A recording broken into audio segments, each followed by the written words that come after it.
咱今仔日的新闻头起先就来关心到中部一间病院爆出麻菌组感染，即马是搁增加7个病例，包括医护人员、家属等等。目前拢总有12个人确诊，可列1014个接触者，就要监测到后个月1月初8。疾管署搁在公布，过来新增加7个麻确定病例，拢是甲12月7日公布的越南境外移入所引发的病院麻互相烧的事件有相关，分别是病院的3位护理师、1位清洁人员、1位医师、1位干部科人员，甲1位就医接触者陪看病的家属。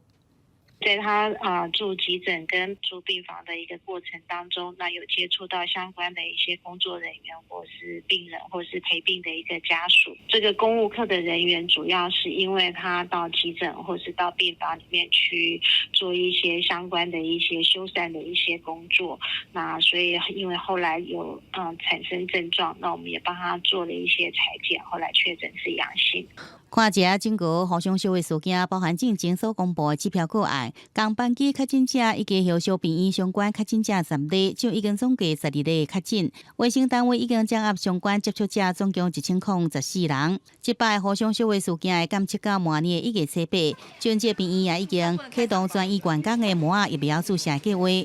了解目前医疗照护工作人员的一个麻疹疫苗的一个接种状况，跟他的一个抗体，医院也替这些医疗工作人员接种了麻疹疫苗，目前大概已经接种了1149人次，那也加强感控的一个措施，还有相关动线的一些规划。疾管署提醒，麻是高传染性疾病，出片前后4天拢有传染力，民众非必要应该减少去医疗院所，才开传播场所。而且今年国内感染加境外移入麻的病例，拢创下5年同期上最，民众一定要特别注意。记者宋华报道。